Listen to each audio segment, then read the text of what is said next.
We are now live with episode 8.1. Woo! Because episode 8 was just the berries and cream glad. I would argue our best episode. It's tight, it's 2 minutes long, it's just the berries and cream lad, and... The truth is, it's making us rethink our whole approach. 2-minute episodes from this point on, most of the content will be berries and cream lad oriented. It's just been a revolutionary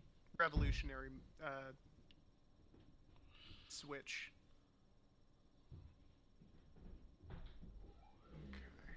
I lost part of that, but we'll see what's going on. We'll see if that, yeah.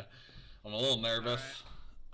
Especially when we got a game tomorrow night. Sorry, everyone. This is wide-ranging implications.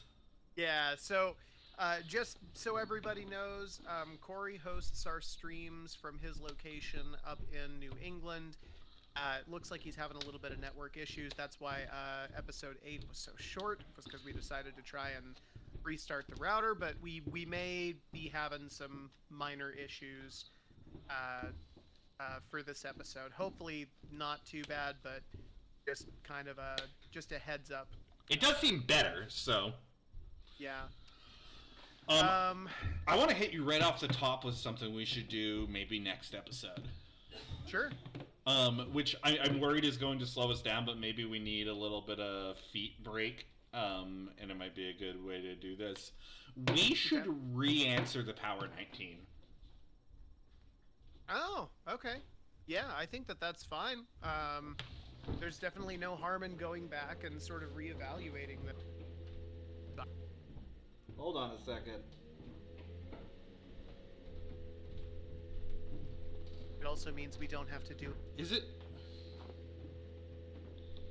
It might be my headphones.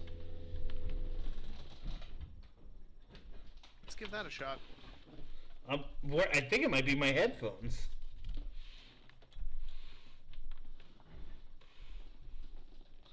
Sorry, keep talking. Yeah, for sure. So, tell you what, while Corey works through a few more audio issues, I'll just go ahead and bring you guys up to date on what we're doing today.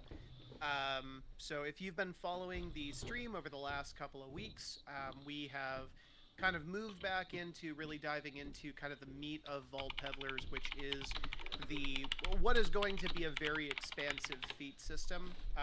Vault Peddlers is very much inspired by games like Pathfinder, and so a big part of making this game is basically creating those initial feats. Last week, we did all of the feats surrounding histories, or all of the initial feats surrounding histories, and today we were given the assignment to do the feats for all of our provinces.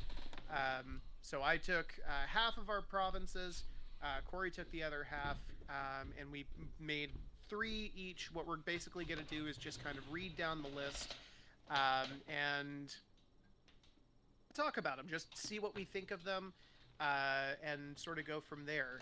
Corey, how do you want to do this? Do you want to, just read down the list? Do you want to do all of mine and then all of yours like last week, or what do you think? Okay, Corey's still working on audio issues, so that is fine. Sorry. No, you're fine, bud. But yeah, so if you didn't catch it, next week what we'll be doing is we will basically be working on re-examining the Power 19. The Power 19 are a set of questions that we answered during one of our very early streams. It's a set of questions designed for game designers to basically answer kind of general, far-reaching questions about the nature and purpose of the game that we're trying to create. Really interested, once we're ready to talk a little bit more about why you want to redo them. I have no problem redoing them, but I'm interested to know why you want to revisit these. I just think it's a good idea. and this is something I've read and picked up on. It is in the same way that like we should be playtesting often, is re-examining the core principles of your game and making sure that you are either adhering to those principles or maybe finding out that your game has gone in a different direction. And if that is the case, making sure that your mechanics back that direction up. So like, I mean, we've been doing this for what, 7-8 months now. We've been building Vault Peddlers. Is that? It's been a long ass time. Yeah, that sounds about right. Yeah. So like at this point, I feel like it's probably a good, because we're at this place right now where we're developing a lot. We're getting into the nitty gritty. We're doing a lot of small stuff right now, and it has large implications. And hey, it would be a shame to like find out that we didn't want to do a feat-based system anymore and have written all these feats, or like, you know, something in that nature. Like, Sure. I just think it's a good idea to constantly be re-examining our work and, you know, making sure we're adhering to those principles. So that's all. Yeah. I think that's tight. And So, what I was saying before is it also gives us an excuse to not do homework for a week, which I'm all about. I'm sure we'll find some homework. As far as today, how do you want to do today's feats? Do you want to just read them down the list? Yeah, let's read down the list, because that way we'll go interstitially and. Yeah, that works. So, a real quick note, provinces are basically your role in the caravan. We've come up with kind of in-universe names for these roles. You're going to see like Croaker, Dealer, Pharaoh, Spoiler, Mother, Weaver. These all have specific duties and jobs that are assigned to them in the fiction of the caravan itself. I tell you all of this to say that our Croaker is actually kind of the caravan doctor. They're the person who is in charge of making sure that everybody on the Vault Peddler team is in healthy, hardy condition. And so it's with that I start with my first feat, which is titled, He's Dead, Jim. It's very good. Very good. Your time as a medic has made you accustomed to delivering bad news. When attempting to console a character suffering a recent loss, reroll parlay. Okay, my only issue with this is it actionable enough to say a character suffering a recent loss? And that's more of just a broad question that. Yeah, it could very well be that it is. Like, I think that like the simplicity of a feat like that is very good. I just want to make sure that like as we move through our feats, you know, we should be constantly questioning what we're doing. Well, I agree. I mean, and this is something that I struggled with a lot building feats, not just for this week, but for last week too, where you don't want to make a feat so broad that a player can just spam it, but you also don't want to make it so narrow that, you know, it's never going to get used. And, right. And that was more what I was worried about here. Yeah. There's no real mechanical activation. We have said before that we do want players to be very mortal in this game, which was why I felt like it was a good thing. If we're designing a game where players are ideally is a weird word for it, but where players are likely going to be dying at a fairly regular pace, this seemed like a good use case for that feat. So that was my logic going into it. I'm not sure if that pans out, but I'll leave that to your judgment. Well, I think it like actually harkens to something that we've talked about last week too, which is like the idea of using like a tag system for NPCs, for whether it be like, you know, emotional stresses, dispositions, things like that. Because I think this might be a perfect use case for a system like that. So I'm gonna put a note here then. Consider NPC tag activation. Emotional NPC tag activation. Consider NPC tag activation. We're game designers now, Corey. if it makes sense in a regular sentence, we can't say it.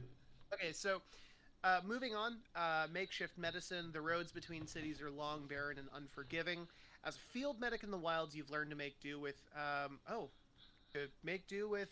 what you have to treat your patients. And I did not create a mechanic for this.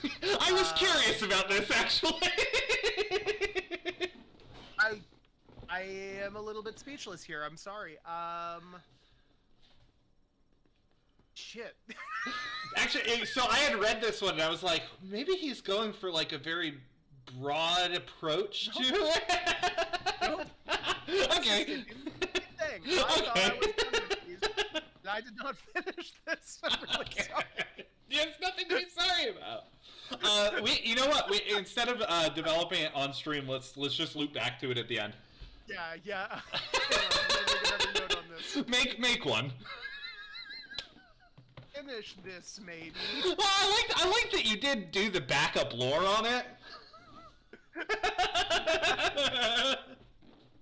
Okay, and then finally, the Lazarus Tap. Contact with Star Shatter Waves has given you a unique power to transfer the energies of living things into dead ones, restoring life at great expense. Once per contract, sacrifice the 3 dice of the highest type in the pool to increase a target's health from 0 to 5. In addition, reduce your movement by half for the remainder of the contract. If there are less than 3 dice in the pool, this technique cannot be used. Okay, I have a lot to say about this one because I think I figured you would. Well, I think that a feat like this is going to color the general approach to the game. And what I mean when I say that is, like, let's compare and contrast 2 games in a specific in a specific light. Dungeons and Dragons, you have access to a litany of healing spells, potions, and field mechanics to increase the health of somebody who is injured, right? Sure. And that makes the game like it feels less hardcore because you can heal injuries pretty quickly. Beyond that, though, it does make the world feel more magical. Alternatively, we have a game like Cyberpunk Red, which deals very much in like grit, and we have a speed heal that you can use very slow healing once per day. Yeah. And that's it. And that's the only healing item in the game. To me, this feels like that choice. Are we going to have any access to healing, or are we going to have just like the line of feats coming off the Lazarus Tap? My assumption is that as far as life-saving stuff, I am leaning far more towards the Cyberpunk route. Okay. And that was the intention with which I designed the Lazarus Tap. It is a great power that you really don't get anywhere else in the game, but it comes at a significant cost. I would say this then. I think that the reduce your movement by half for the remainder of the contract feels too harsh as an addition to already sacrificing the dice pool. Just because if this is going to be the kind of thing where this is it, then maybe we shouldn't like go that fucking aggro on people. Yeah. Okay, cool. I mean, I did think that the 3 dice of the highest type was a pretty high cost in the first place. I actually added that in more for the narrative thing. Yeah. Like restoring life at great expense. The idea being that like using the Lazarus Tap totally drains you and makes you like unable to move, or like it's difficult for you to move. We could do it as like a over the top. Then honestly, I'd rather have that problem than it being too easy. Yeah, I definitely don't think it's too easy. I just that feels like it could be hardcore. It could be one of those things where like you could give them a choice, like drain 3 from your movement nodes for the remainder of the contract. Drain 3 from... Yeah. But this is one thing I really like the node system that we're starting to develop here, is that, like, these are buttons that you can remove for a certain amount of time. Like... Right. Okay, I'm going to put another note here, then, on this, and that is the last of my 3 for the Croaker. Corey, why don't you tell us a little bit about the dealer? Yeah. So here's something. I actually had a difficult time with this round compared to the histories. Same. Yeah. This. Keep. Yeah, so we'll just dive right in, I guess. This was the first one I came up with. I'm not sure if I'm... Really quick, can you explain to everybody who the dealer is? Sure. So Taylor explained that provinces are sort of akin to a class system. I think it's a bit broader than that because it's more what you lean to doing in the caravan. So you're not closed off from doing any things, but you do get like choices of feats that like sort of increase your ability to do these things, and as you build your characters. And I say that to state that the dealer is like the head, the face of the party. The dealer is the person who is taking charge in contract negotiations, who is representing the caravan to the wider public, because they're a bunch of dirty vault peddlers and they need somebody to not look terrible. That being said, this is literally the peddler of the vault peddlers. Exactly. So I came up with 3. The first one I came up with is actually the first one I did, and I've bounced around on this one quite a bit. I'm not sure if I like it. I think I like it better where it sits now than when I first wrote it, but we'll get into that. So it's called Fast and Loose. While others may favor bringing a balanced measure and decorum to the world of business negotiation, your time among peddlers and in the edges of society have shown you a more realistic truth. Hit hard, hit fast, and catch them off balance. At the beginning of the negotiation phase of the game, roll 3 interrogation or parlay checks. You may use up to 3 of these rolls to replace a roll made during contract negotiation. However, you must decide to keep them before negotiation starts, and those you decide to keep you must use before the end of negotiation. Oh, okay. That's interesting. So, here's my question. What happens when you do this and you keep all 3 of your rolls and negotiations go relatively easy, and you don't you don't need like your last saved roll? What happens to that? You have to use it. So like what? You have to. Does it mean like you have to like let's say like we agree on a contract, I still have a roll left. Does this mean now that as the dealer I have to go in and like try to raise the stakes and use that roll to do that? I think at this point it would be at Archivist not Archivist discretion, but like you have to be monitoring the game. If we're approaching the end of negotiations, and like obviously you haven't spent these points, then you're not playing in the spirit of the game. I actually missed some of your questions. Sorry. Oh, okay. So my question is, I mean, let's say like we have a negotiation that is basically complete. Like we have a deal that we have agreed upon. I've only spent 2 of my 3 saved rolls. But I mean, negotiations are basically done at this point. Am I, as the dealer, then obligated to go in and like try and raise the stakes on the deal to get more money? Oh, I would say. Am I in the fiction obligated to do that with that 3rd roll? So I would say that, and maybe this is just the approach either one of us takes to games. I think at that point I would say like it would be a conversation between player and archivist to be like, okay, you have one of these rolls left and you have to replace it. So that last roll that you didn't want to replace, you're going to replace it with this one. Maybe that does nothing because they're the same roll, but likely the case that you didn't spend it is because that you got a better roll, right? Can I make an alternate suggestion? Fuck, man. I'm like, it sounds like you're not talking, but I can like hear bits of it. Oh shit. I was asking if I can make an alternate suggestion for what to do with that 3rd unused roll. Yeah. What if in the fiction, people look at the unused roll that the dealer made as like a missed opportunity, and what if that affects the morale of the caravan, so that like for the unused rolls that you have, your morale score goes down according to that roll.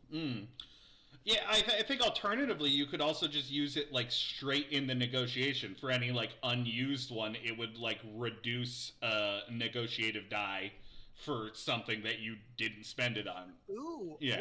or it reduces the payout of the contract. Sure, yeah, like I like that. I like the idea of keeping it like a punishment within not using it in the context of the feat.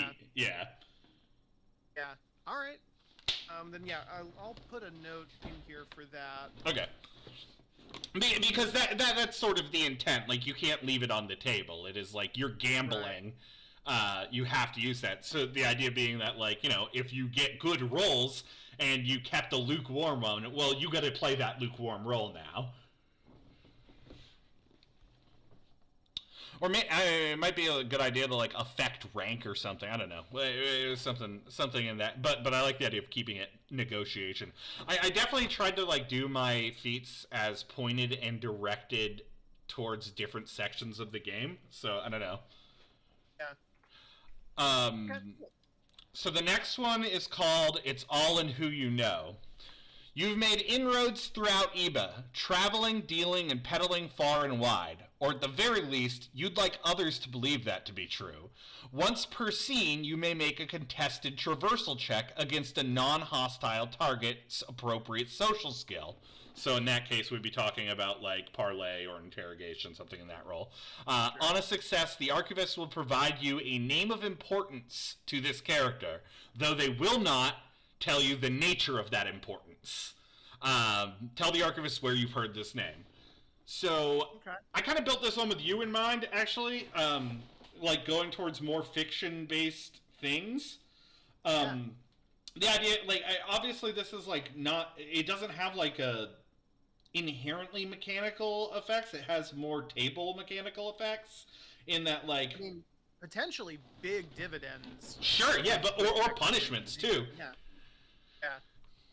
So can you explain to me, my concern with this one is, in the fiction, how does that work? Is it like on a success in the fiction, the NPC like slips with this name or something like that, and like you recognize it, or is it? Oh, for me, in my head, it was like you picking up on context clues, or like from knowing the people that this person deals with. It is like the inroads of dealer society, being able to like piece together these bits of information. It is, you know what it is? It's what's that movie with that shithead that he ruined that movie for me. Fuck. Usual Suspects. Usual Suspects. Never seen Usual Suspects. Yeah, I mean, don't now. It's fine.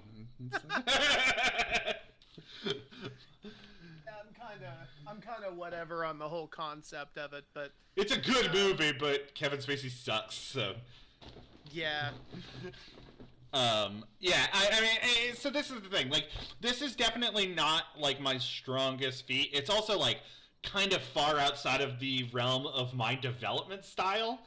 And I did want to approach things in that methodology at certain points. I definitely fall into doing more mechanically minded things. So I'm really not married to this one, but I think it is kind of a neat concept in that, like, you get a name, but you don't know what the name is. Or you don't know what the name is to this person. Like, yeah, it you could don't know be. You don't know why the name matters. Can you talk again? You don't know why the name matters, correct? Yeah. That's the idea? Yeah. Okay. So I actually love the feat. The feat itself is fine. Yeah. I am having a little bit of trouble just understanding how it works in the fiction. Because I can't think of any time like I guess if you told me like, oh yeah, like the mayor in my town is an asshole or something like that, and like if I'm well traveled, then I know like, oh, like the mayor in your town is so and so. Like, is that narratively how that is meant to work, or like,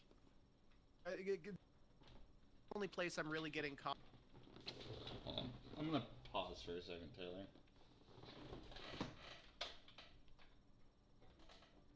Hello? Sorry, I Hello? love the narrative inroads that Hello? like this mechanic opens up, telling a good story. It's really just of how this feat works. Let's see if that. Okay, I think there's good news and there's bad news. Okay. The bad news is my fucking AKGs are going, I think. Oh, but the good news is that's all it is. Yeah. Okay. Do you have another set of headphones? Yeah, my car. I'm gonna go. I think it's actually the headphone jack actually feels loose. Oh, well, the headphone jack is a different problem. Yeah. But, yeah. Okay. So tell you what, I will say this much: we definitely have feats already where there is this narrative impetus without explanation, where the archivist gives you a piece of information and you have that piece of information. Like, it is a question of like, if we're gonna hark on this, then we might want to re-examine those too. Just so we're narratively consistent in our approach. No, But, I agree with that. Yeah, I mean it's a valid point for sure. Yeah. All right, we'll tell you what. For the sake of not spending too much time on each individual thing, let's keep going here. Yeah, and, sorry about that. Sorry everyone about my No. fucking headphones. Fuck your headphones. So the next one is called My Place in All Spheres. You've spent time in back alley deals, harbor towns with degenerates and thieves, and the manners of archivists all over Eba. Hey, like that I dropped archivists in as actual characters. Love that. Love that. Through it all, you've held on to one talent. You know how to turn their heads and keep them where you want them. During combat, as a regular action, you may use this feat to draw the attention of one enemy combatant. On their turn, they will move towards attacking you and are stalwart in their cause. So since we have a joint, system, it'd be like they have to move towards you sort of thing. Their armor nodes are reduced by 2 for 2 turns. Because they're distracted by you. So yeah, but you're probably not spec'd for combat as a dealer. Yeah, most likely not. You are not putting yourself in a great position there. But you work for the rest of the team, like. Yeah, I love it. It's a great example of like how a feat can have a lot of power to it, but also doesn't make you as a player like super overpowered. So I have no notes on that. That's great. All right, cool. Hey, tell you what, I'm gonna go grab my second set of headphones, see if that works. Yeah, sure. I'll go ahead and I'll introduce the rope walker while you're doing that. Okay, so we are kind of going through the process of examining all of these different feats that we've made for this game. Right now, what we're doing are the feats for what are known as provinces. Provinces are kind of like use case for, like, if you're familiar with D&D, these are basically like classes, although I would say they're probably a little more specific than classes are in D&D. Those get a little bit more general. In particular, though, provinces really refer to your place in the caravan, right? In this fictional world, you are part of a roving caravan of Indiana Jones types, who go into these long forgotten abandoned facilities from before this world-ending disaster, and you're basically extracting old tech and all this stuff. So we talked before about our croaker, who is our doctor. We talked about our dealer, who is basically our lead negotiator when it comes to contracts. When Corey gets back, he's going to tell us a little bit about the rope walker. In Dungeons & Dragons, rope walkers are more focused, they're more spec'd on being sneaky. They are the people who are, kind of moving in the shadows. They are operating in such a way that they are not necessarily seen. These are probably also people that are more attuned to like wet work. Corey, are you with us? Yeah. Can you hear us? Yeah. All right, fuck your AKGs. We got this shit going. Sorry, everyone. I'm sorry about your headphones, though. That does suck. Yeah, it is what it is. Yeah. Okay, so rope walker. Taylor just described them. He did.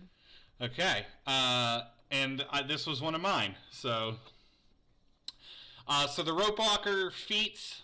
The first one's called Out of the Shackles of Bondage. A rope walker often gets their start in the cities of Iba, taking what they need to get by, and more often than not, getting caught. Your time evading authority after being noticed for your crimes serves as a boon in the vaults. At the cost of 2 action nodes during combat sequences, when your movement would normally be considered challenged, you may instead move as if unchallenged. I love that. Now, to be clear, are we referring to action points as action nodes from this point on? Yeah, dog, I'm calling everything nodes now. Everything is nodes now. Okay, that's fine. I have action points in at least one of my upcoming feats, so I'll make a mental note to switch that when we get there. No, I love that. That works. That's such a great use of using action points and like combining it with movement. Like, no notes. That's great. All right, cool. The next one is called The Cost of Offense. There is no better place to learn the value of a relic than the underbelly of Iba. Not in the halls of the Serpent, the rotating verdant spheres of Ishtos, or the towers of antiquity that dot the landscape in between. You've spent some time with relics and coin, most likely as the one absconding with it. At any point where you may have to make an appraisal roll to learn the value or effects of a relic, you may instead sacrifice a die, the numeric value of which is determined by the archivist, from the caravan resource pool and receive an automatic success. That's a great one. Yeah. I also, like, Corey has done such a better job of this than I have. You have really done a great job of, like, incorporating the lore of Vault Peddlers into your feats. Like, the halls of the Serpent, the spheres of Ishtas, like, I wish that I had thought of, like, more ways to incorporate that world. But I love that. I appreciate it, but it's so easy at this point because none of it's real. I really had a lot of difficulty with it, but we'll get more into that later. Let's hear your last one for Rope Walker. Yeah, the last one is called Solitary Hunter. You've never played well with others. As an up-and-coming, enterprising agent of the night, you always found the inclusion of unnecessary parties to be an inconvenience at best. Your prowess is most noticeable when there is nobody around to notice it. Choose Grace or Skullduggery. Whenever you make this skill check and you are in a scene of your own, you may roll an additional d4. Okay. Let's see. You have a note on this. I considered having the archivist reduce the TDV by 2n here. Instead. Oh, okay. Instead of rolling the additional d4. I'm not totally sure. Like, you probably have a better handle on this than I do.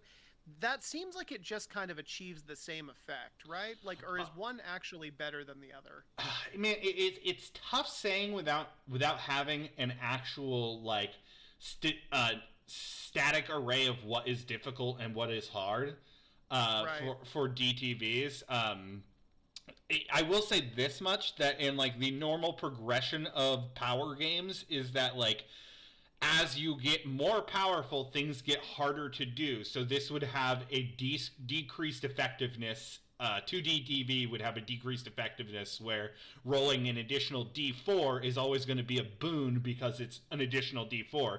Because those skills are going to increase with you, you know? So just rolling an actual D4. An actual D4, I think, is the better, more growing option. Okay. I'm going to say let's go ahead and leave that there, but definitely leave the note as well, just in case, because it's got kind of what you said. We will most likely need to come back to this. Like, that's just almost a given at this point. Yeah. Yeah. All right, and I'm sorry to make you go again, but the way these are structured, you had 3 in a row. So tell us about the Shepherd. Okay, so I actually just wrote these ones today. I actually like some of these a lot. So the first one I actually thought of last night in the middle of the night, and instead of messaging you, like a lunatic as I am wont to do. I kept it in my brain, so you're welcome. When Corey dies, there's gonna be like we're gonna find like this unearthed like trove of just fucking notebook scraps of notebook paper. It's just gonna open a door and it's just gonna like flood out. Ah, cool. Write a TTRPG about like doing a treasure hunt in my death, please. Okay, so the first one's called What's Good for the Goose. A shepherd's life is one of sacrifice and caring for the flock. As a quartermaster of favor within your company, you are familiar with the times of drought, and any good shepherd gets their flock fed before caring for themselves. At any time during play, the shepherd may use this feat to temporarily reduce a die evolution by 1 step and add the reduced die to the shared caravan resource pool. So if you reduce it to a d4, you throw a d6 in the resource pool. These die evolution, though temporary, can only be regained at the upkeep phase, so at the end of a contract. So, I love the feat. I am worried that this really sinks into Mother as opposed to Shepherd. I mean, there's definitely going to be some interplay between there. I saw Shepherd as a protective quartermaster. Mother literally has the word Quartermaster? Okay. Well then, I can probably change the wording around a bit to, the line we have for Shepherd is Protector, they'll hold the line, but they're dumb as a brick. Okay. A shepherd's life is one of sacrifice and caring for the flock. Okay, so, a protector, or an individual of favor within your company, you are familiar with times of hardship.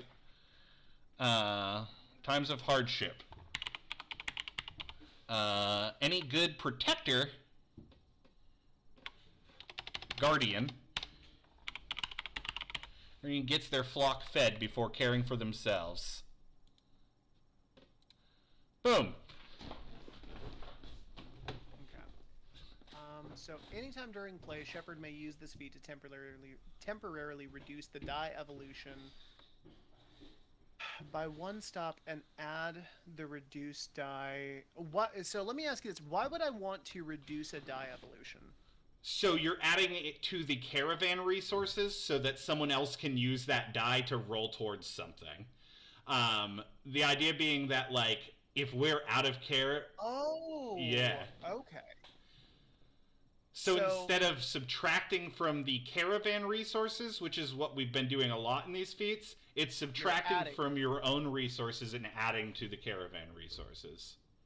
I see. Okay, cool. And so basically this would mean like an example of this would be like I have like a D10 in, I don't know, obfuscation or something like that. I sacrifice a D10 that goes into the caravan pool, and then I work with a D8. Yeah. Until the upkeep phase. Hey, I'm gonna not lie to you. I got fucking Shepherd and Mother mixed up. I'm worried that you did. Yeah, I'm really sorry, buddy. I was reading down through these and I was like, oh no. They're good feats though. They're really good feats. I actually like these a lot. And here's the thing. We might want to move these down to the mother section, but this is a feat-based game. Like, you are going to take on more feats as you level up. So really the truth is we should look at these as just we've made the next level for like Shepherd. Okay, which I think is totally fine.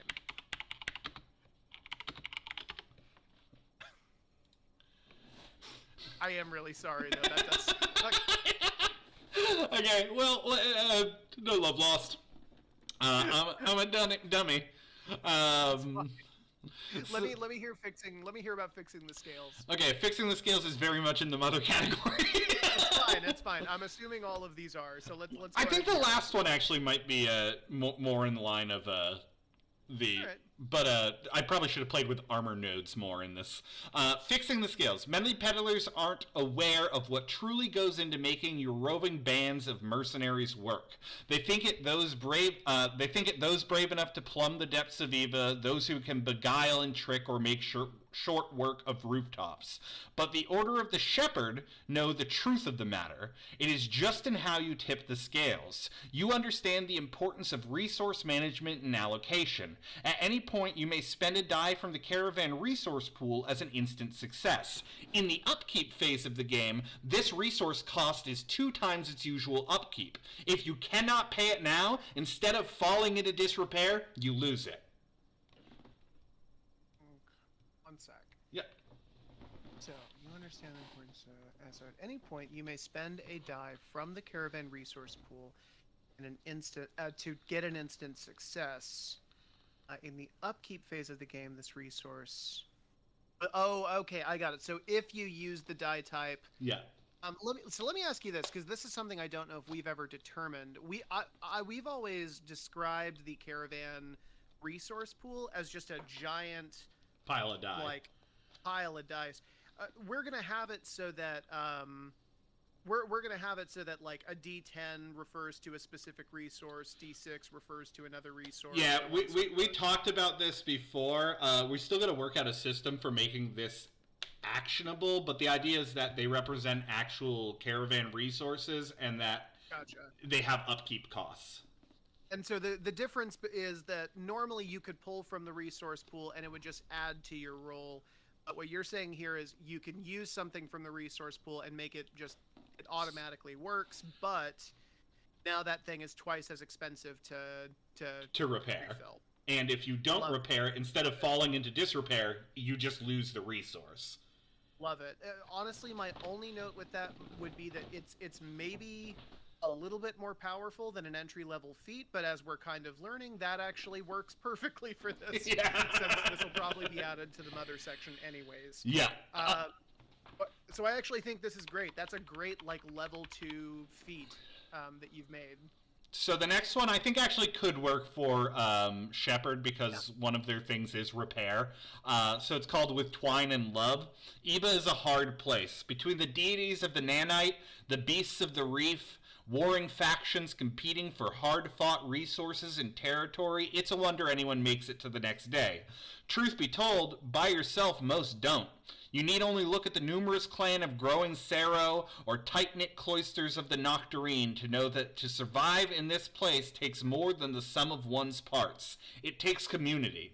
When making an assist roll with more than one other member of the caravan, the assisted party may make an additional D4 to their add an additional D4 to their die pool, even if you fail at the assist roll. Love that. Yeah, I think that's a perfect that does fit the Shepherd. That fits the Shepherd a lot better. So I'll make the next. I'll make 2 more and make them more armor nodey. Yeah. Sounds good. All right, I'm gonna give you a break from talking for Thank a minute, and I'm fucking gonna tell you Christ. guys a little bit about the Pharaoh. So the Pharaoh, as far as their role, the Pharaoh is the leader. They are so called because they basically get the final say on everything. They are the quote unquote de facto leader of a group of vault peddlers. So the first feat that I have here is called Gravitas. You are an experienced leader that commands, not demands, respect from those under you. That being said, caravan morale only goes so far. When commanding a subordinate in your caravan, you may re-roll parley or interrogation when giving orders at the expense of a D6 representing troop morale from the caravan dice. Now this is another one of those things where we haven't really nailed down caravan attributes yet. Yeah. Which was why I was asking about it in the previous feat.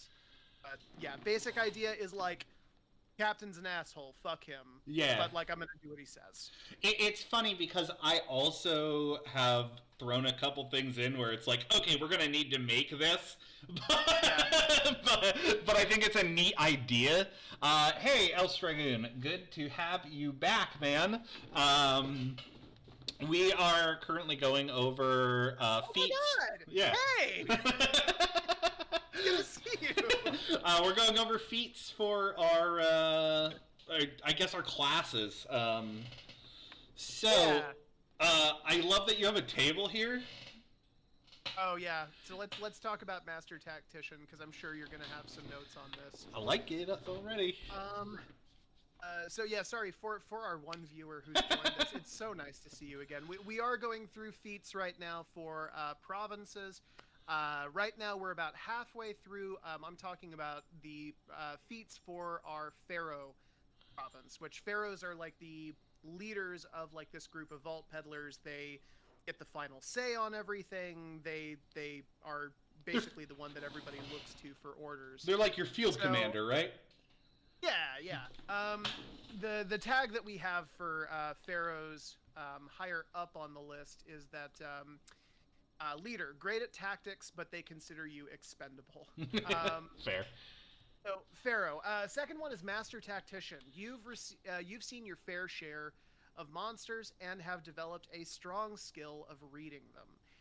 At the start of a round of combat, you may spend one die type from the caravan dice pool to learn a piece of information about the enemy from the table below. So D4, and we can switch these around. Yeah. I really wasn't sure what should cost the most and what should cost the least. Yeah. Like intent, how much movement it has, how much armor, HP, what resistances it has. If we want to add other stuff to this, or like replace stuff on this table. Dude, I love this. Yeah. No, I mean, like, this plays into exactly what we're talking about, like, where feats don't necessarily have to fall into line with the mechanics of the rest of the game, because it's, like, little things that your character can do, and not everyone needs to know. I love this. This is really cool. Cool. So Elsa Dragoon, so when we say spending a die type, this is a game that in lore, you are working as, like, this group of basically, like, Indiana Jones types who are diving into these like old structures of a world prior to like Cataclysm. But the idea is that you have a resource pool, like depending on how well your caravan is doing, at the center of the table in play you'll have like a pile of D6s and D4s and D10s and all this other stuff, each die type representing a certain resource that you have, whether it's like the blacksmith or like troop morale or the medical supplies in that thing. And over the course of your contract, you can say like, man, guys, I really need, like, we need to make like this particular roll. Do you think it's worth it to like take a die from this central thing and add it to my roll? So that's basically what this means. The drawback of this system, though, is that at the end of that contract, you have to replenish that dice pool. Yeah, you so, have to pay up, keep on it. Yeah, so this is the give and take, right? You are taking these benefits, like learning all this information about the monster, but for every die type that you spend, it's going to be something that you have to regain once the contract is completed. I also think it's making it harder for yourself further down the road. It's also to, like, you start off, like, flush with die, and then as you go progressively through this dungeon or contract, whatever it may be, you got this dwindling pile. Yeah. Really ratchet up that tension. A bunch of party-wide attributes, whatever you rolls. Yeah, that's exactly it. That is it to a T, exactly. So Corey, real quick on this table, do you have ideas for anything that maybe shouldn't be on the table or that should go on the table? I don't know if you have other notes. I would say like movement nodes you're going to learn fairly quick, so I would probably throw that at the bottom if we're going to include it at all. I would say that like things like armor nodes and HP nodes tend to be in flux as we play, but could be tangentially important. Maybe combine them to one. I think that intent should be further up the list because we have the intent phases of combat kind of choose the temporary bonuses they get. I think resistances being at the most expensive die type makes a lot of sense. We were also talking about like doing an NPC like tag system, a la like PBTA. Learning tags. That might be a good one to put in. I'm just gonna make a quick note here because we do need to keep moving. Yeah. We have another Nodes are question. just like token representation of. We're all about nodes now. They're just like little We've bubbles changed so that. much since you saw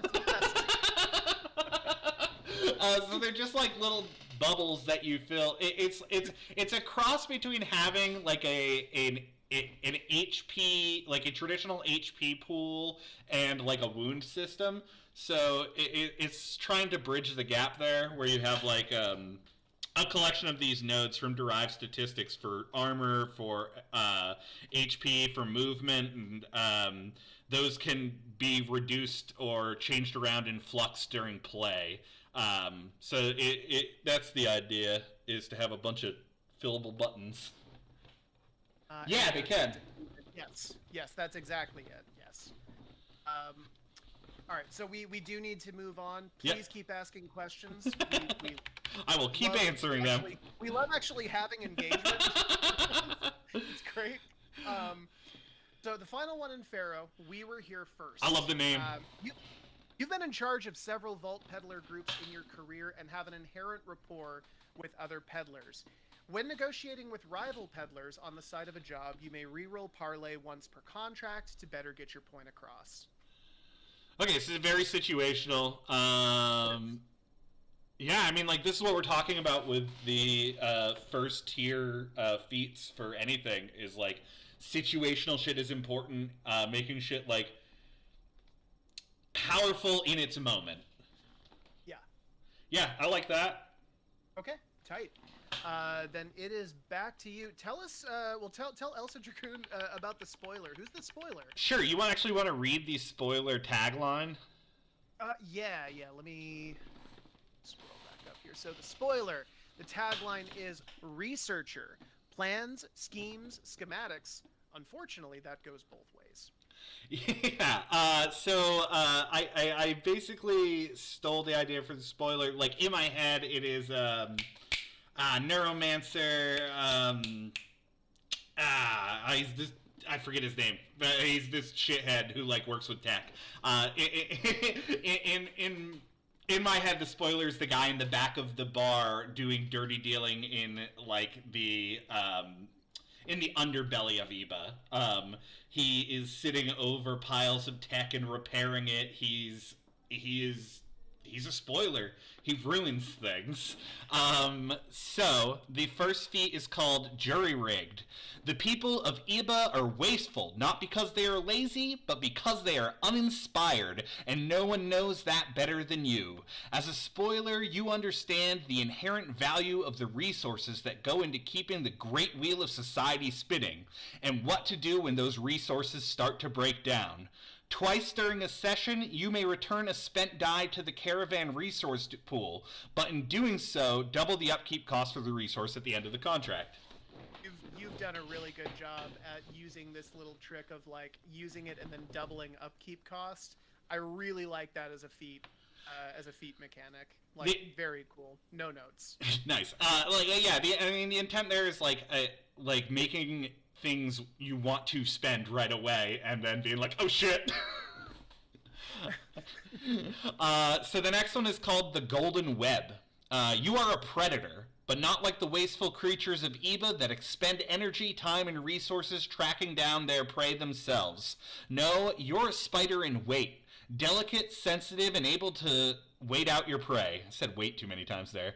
At the cost of 10 petty coin, you're able to wait out and notice potential leads, and the Archivist will provide you with a minor piece of relevant information. So this is basically resource gathering by waiting around and spending petty coin. Okay. Yeah, no, and it's good that we have, I think, a wide variety of resources that we are pulling from. So I definitely think that using the petty coin there is a really great idea. It makes me think narratively of, like, you're basically buying drinks at a bar, like waiting for the right guy to come in. Yeah. Like I think that that's really good. For session, for session we're actually doing just a play session. So like a 3 or 4 hour session of playing over the table, or 6-7 hour, depending on how your group goes. Really. that? Can you let us know, Elsa, if that is a term that maybe we should spend a little bit of time clarifying?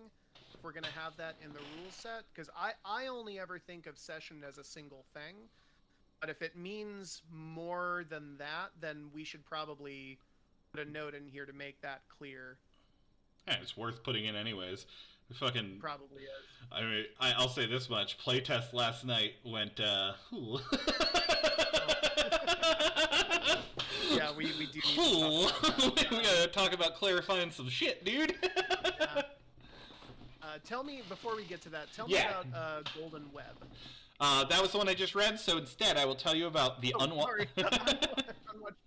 I'll tell you about an unwatched back. You spend your time in alleys, smoke-filled bars, and the back rooms of a caravan. You keep to the corners and make yourself seen only when advantageous, and usually at another's detriment. When an enemy combatant is engaged with a member of the caravan, i.e. in an adjacent hex, you may take a successful attack on that combatant at the cost of 3 health nodes or 3 armor nodes from your ally. Okay. So basically, it's an auto hit, they're getting hit too. Sure. I like the idea of it. My only criticism is this feels much more like a rope walker feat to me. When I think of spoiler and I think of like a researcher, that doesn't necessarily feel like a spoiler. For me it was a coward waiting in the dark corner and then stabbing a dude when he wasn't looking. See, that's why it felt spoiler. That's a way of informing it. Another option is I'm waiting in the shadows to strike. Sure, yeah. I'm gonna get you. I don't know. We may want to make a note just on that one, just something to revisit. But I'll do this. I don't know. It's just imagining horrible people min-maxing. Yeah, shitty players are shitty players. I mean, it is sort of the man. It is with a system that uses a lot of feats like that. It is almost like it's the inevitability, and it's something we've talked about too. Is that like the interesting interactions of feats is going to be, I hope, more overcoming the possibility of min-maxing, because like I think a lot of the inspiration here is it is more like a suicide bombs attack. Like, I don't know, we definitely played with the comparison between this and like Pathfinder 1E and like the ridiculous fucking builds that you can do. Part of it is like endeavoring to make balanced feats, and part of it is like, I guess, celebrating the interaction a party can have together. Yeah, sure. Okay, so we're gonna keep it moving here. Our next class is Mother, which Mother is the quartermaster. The tag for the Mother is quartermaster. They'll tell you how much food you get every day, but they also tell you how much food you get every day. Basically, this is the person who is in charge of making sure that the vault peddling crew, the caravan, runs smoothly. They are in charge of internal operations. You can think of them as like the Pharaoh's second in command. And it's with that idea that I have our first feat for the Mother: tighten your belt again. Your time in the wastes of Ishtas have given you a precise idea of how much food a body needs. At the expense of half your action points in all conflicts for a given contract, you ensure that your caravan is not only fed, but well fed. I have a note on here. We need to assess caravan resources to fill this out more. Yeah. We have...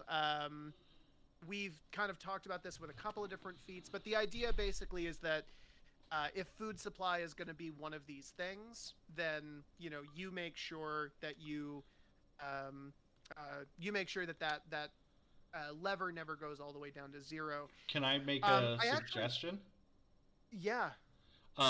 Just to gamify that a bit more, instead of just making it well fed, we could just talk about making it like a reduce in the cost of upkeep at the end of the contract. Okay, I like that. I mean, it's essentially the same idea, idea. It's just changing food into upkeep costs. Okay. Cool. So I'm just going to go ahead and add that there. Because I have no problem with that. I liked the idea of this. I actually also want to just point out, Corey, that when you made your shepherd one, this is very similar to your what's good for the goose. Like the whole idea of like any guardian gets their flock fed before caring for themselves. Yeah. I that was the whole thing I was thinking about the whole time that you were reading that. Sorry, dog. No, it's fine. It's great. Okay, so you've learned how to survive on watchful eye. You've learned how to survive on very little sleep as you keep watch over your flock. When taking watch for the night, you may choose to re-roll for a better result at the cost of 1 die type's worth of HP. Oh, neat.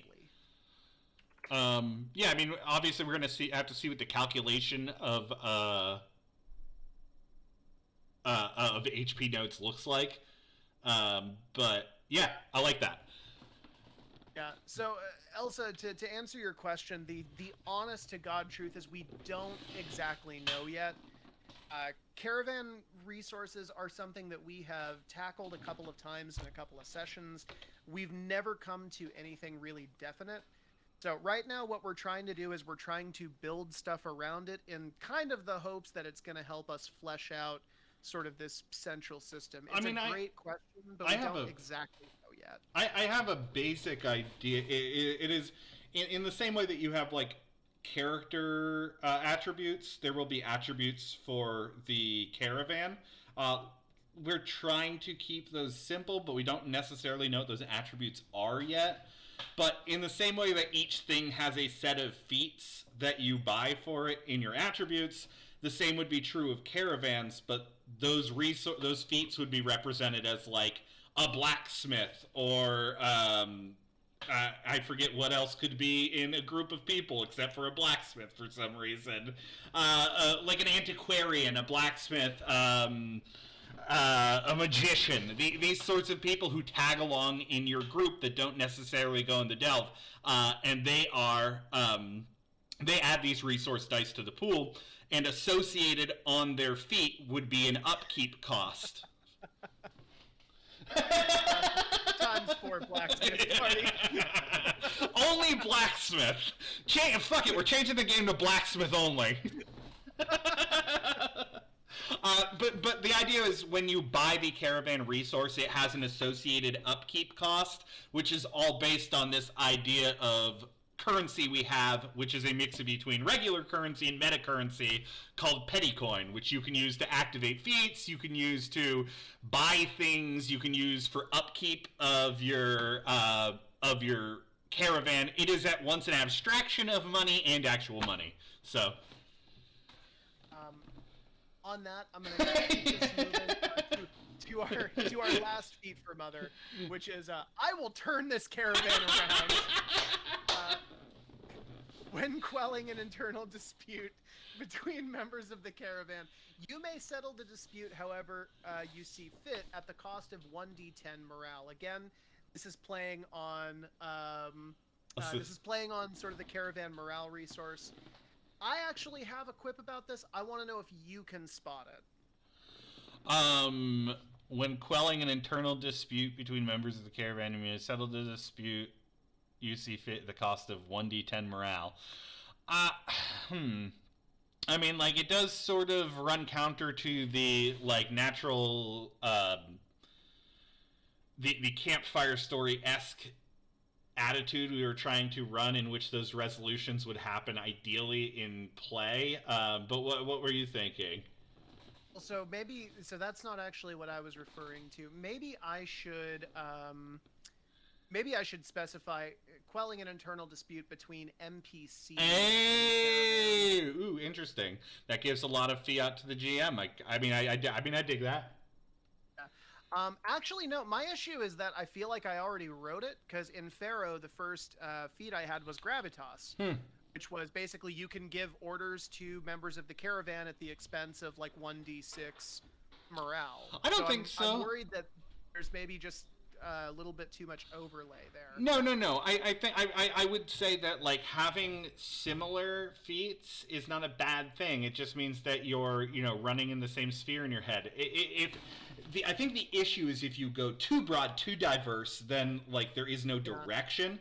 So I think that's fine. Okay. All right. Cool.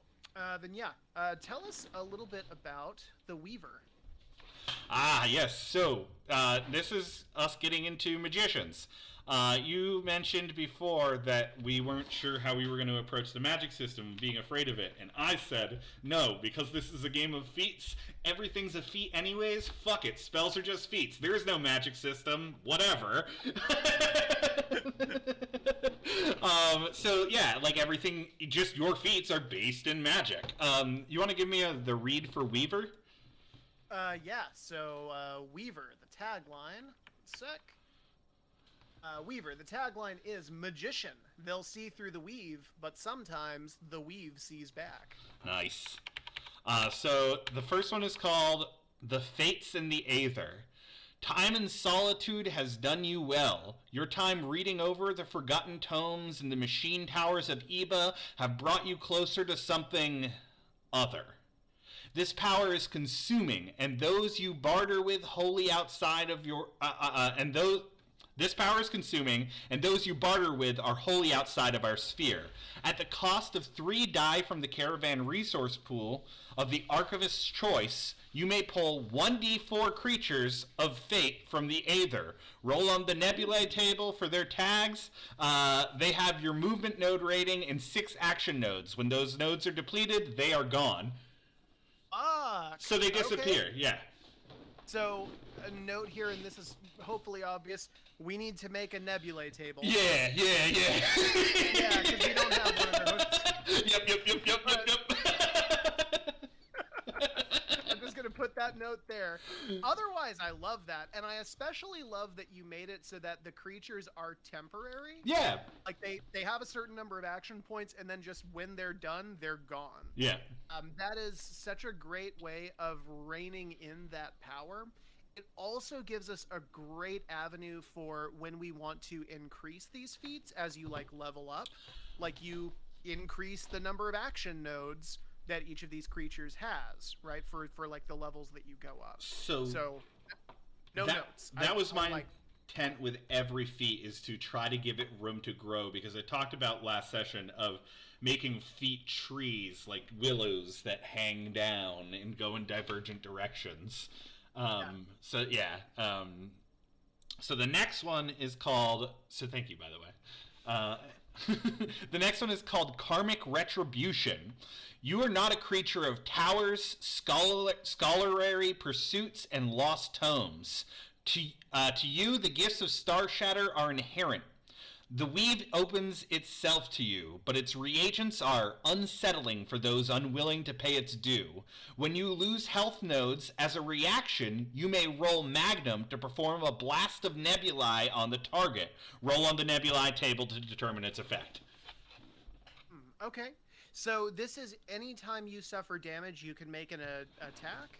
So yeah, the idea is we talked about this initially of having reaction-based feats. This would be that. When you suffer damage, instead of doing your planned attack through the shared initiative system, you can instead activate this feat and do that. So the benefit is it would likely be a very powerful attack, and it's not something that you can do on your own.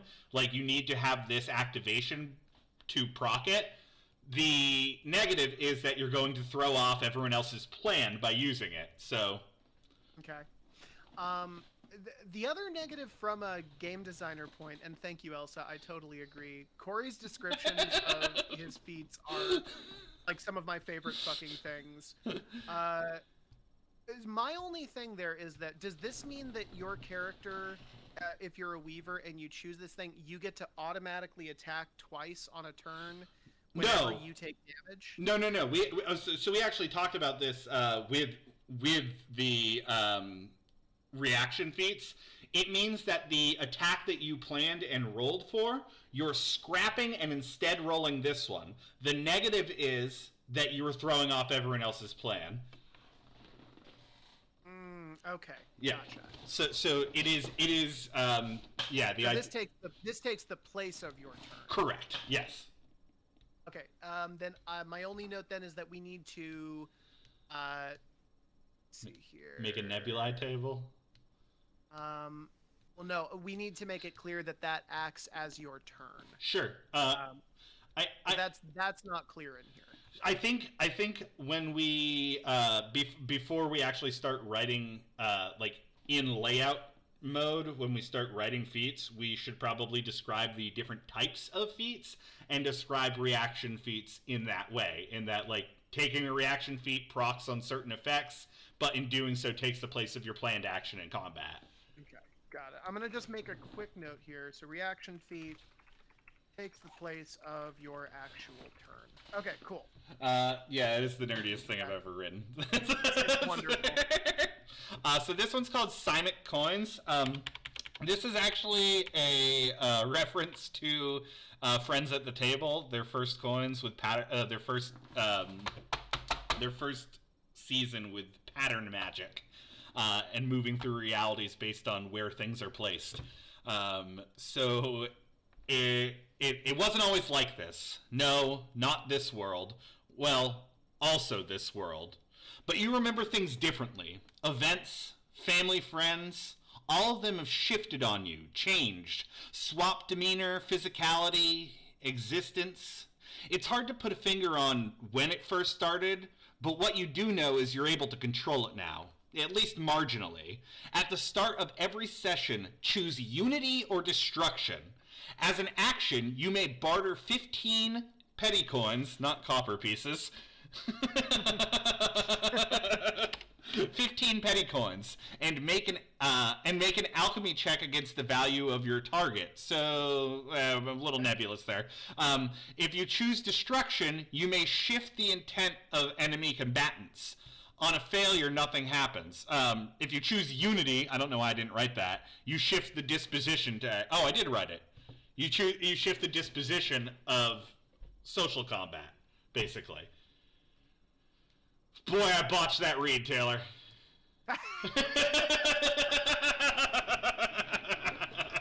So real quick. So you make an alchemy check against value of your target, and I just put a note there, determined by the GM. Yeah. On a success, the petty coin is lost. Yeah. If you chose unity, then you may swap the disposition of your target. Yeah. This is playing on the idea of... Basically, the idea is social encounter or combat encounter. Well, in a social encounter, so this is a. Can you describe how this works to me in the narrative of the game? Because I'm sorry, I'm having a little bit of trouble. Sure. I get how it works in a combat encounter. That makes perfect sense to me. How does it work in a social encounter? In a social encounter, you would roll that same thing, and we talked. You remember we talked about like having NPC like tags for dispositions. Yeah. You would roll this tag and be able to shift their disposition. Could I shift it to something that is not hostile to me? So I don't think this would work on openly hostile people. Like if you're hostile, I think that's a combat encounter. Sure. Writ large. Sure, but if it is a combat encounter, I still have the option of doing this, correct or no? I don't think that this would work. Yeah, this wouldn't work in an openly. I guess I should have hard encoded that, but because you do actually say you can use this feat once per combat or scene. Once per combat or scene, those are supposed to be divvied up. So scene would be if you chose unity, you can use this to change the demeanor of an NPC. If you chose destruction, you can use this feat during a combat encounter to shift the intent of your enemy combatants. Oh, okay, I'm dumb. So this is just like, it's the same thing regardless, it's just different use cases for the power. Yeah, it's changing the disposition of someone you're talking to, or changing the intent that they're using on a turn. And so I could actually, in a combat encounter, I could change the intent to escape. Yeah, for yeah, like, my enemy, and I could make them run away from me. yeah, or at least take the benefits of escape. So if they're openly aggressive against you and in like an adjacent hex attacking you, and I use this power, I switch them to escape. Well, now they're going to do less damage to me based on the effects of the intent. Okay. So yeah, this just needs to be reworded then, but Yeah. like hearing you explain it, it makes perfect sense. Okay, cool. Okay, cool. All right, cool. And then we're down to the Reckoner. Reckoner, this is the brawler. Run, just run. And That's my favorite one. description of all time is my first feat, which is Mage Rage. I love this one. Mage Rage. All these fancy schmancy magic users love talking about how you wouldn't last 5 seconds against their Fuestro's Fireball spell or whatever, but they never seem to make it past the third word in their dumb paragraph-long incantation before they're staring you in the face. Once per contract, you may re-roll your attack against a magic user. That's awesome. Okay, cool. Yeah. The next one's pretty straightforward, plain and simple. You Sorry. are very, very good at hurting people. Take a +1 to your brutality. Ooh, boy, I mean, that's a very powerful one, right? Like, it's a base. It is. Yeah. It is. And I don't know if that's... the honest truth, and I messaged Corey about this, Mage Rage! yeah, earlier today. Like, I had a much more fun time writing, like, social feats, but like when it came to the Reckoner, I really couldn't think of anything beyond just like, you fuck shit up real good. So my issue is plain and simple, and I actually like the name. It is like, well, if I were playing a game, it is the obvious choice. It's Sure. not a situational. It gives you a base. It gives you a base stat increase with no, Sure. Yeah. So I wonder if they. maybe revisit this one, make it a little less broad. Yeah. Or at least like make it a later in a tree, like. Yeah. Because I think there's totally room for things like that. Yeah. But maybe further on down the line. Yeah. Yeah.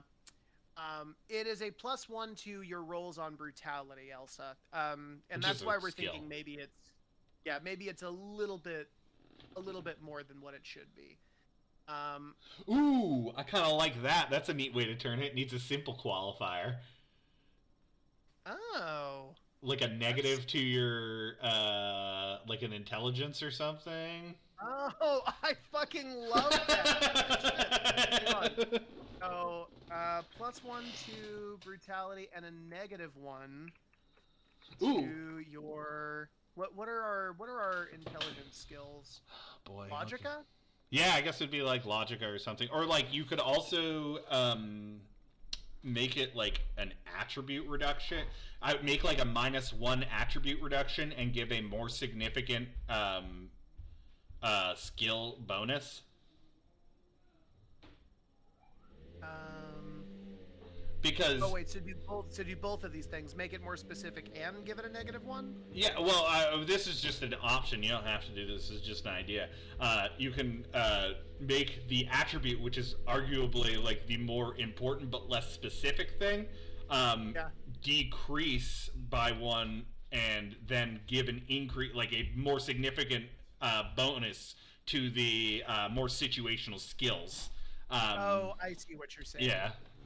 Take a broad penalty and a specific but powerful benefit.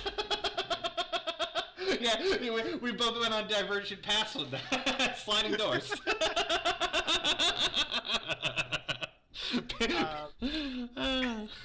And with that, we're moving on to the final feat of the night, Energy to Spare. You have honed your body to a razor's edge through years of intensive endurance-based training. Describe the training, where it was, who taught you, any other important details. At the beginning of every conflict, roll an extra 1d10 Whoa. to add to your action points for the duration of that conflict. Whoa, okay, so I love this. I think it needs to either be later on down the line or have something to balance it, so you don't just get an additional 1d10 every conflict. make them work for it a little bit. Not that they shouldn't be good at doing this, but maybe there should be a cost. Okay. 6. How many do you normally get? 6. Oh, is it? Wait. Is it 6? Yeah. Level. Oh shit. Okay. Well, what if we used a smaller die type? Because I didn't realize we were operating off 6. Yeah, it's 6. What is it? A normal action costs 3. What is it? No. A normal action, like a regular attack, costs 2 action points, and activating a feat, I believe, costs 3. Okay. Do you think it would be more balanced if we said an extra like D4? Yeah, I would even go D4 minus 1. D4 minus 1? Yeah. Okay. One sec here. Maybe it costs an action to activate, but it lasts the rest of the combat.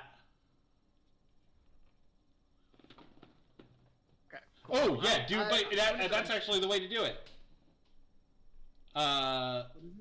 D6, but you lose a turn on a 1. Ooh. Then you don't auto roll every time. Ooh.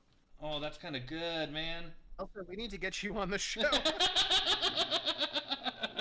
Hang on one sec. Okay, so extra 1d6 to add to your action points. If you roll a 1, you lose your turn. No additional points. And then, you do not auto roll. Okay, cool. I love that. Thank you. That is a great addition, and yeah, that definitely balances it out a lot more.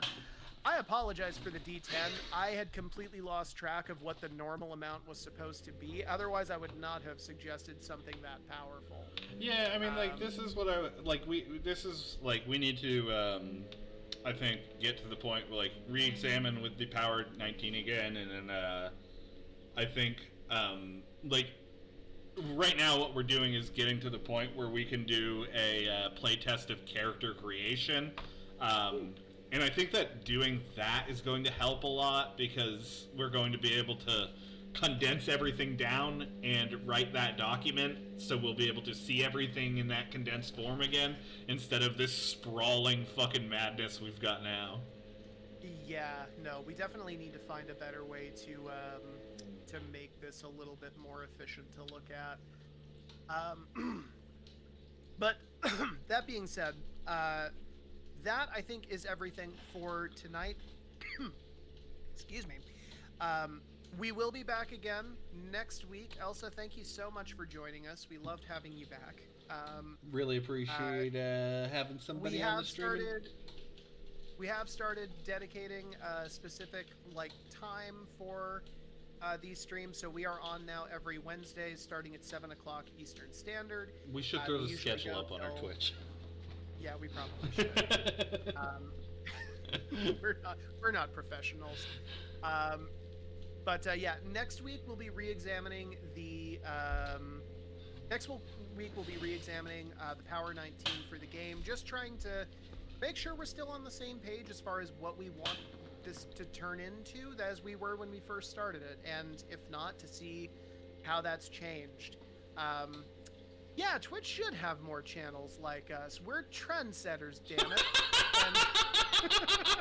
I described it earlier as oh yeah, we talk about the lore for a game that doesn't exist yet and dice mechanics. So if you like that, then you're in for a hoot.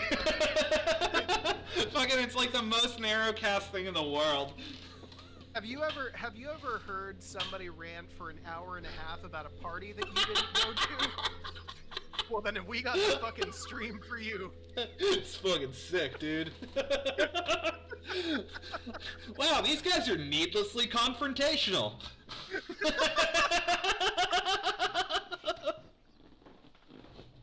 Okay, we will see you all same time next week, 7 o'clock next Wednesday. We hope to see you there. Thanks so much. And I hope you have a great night.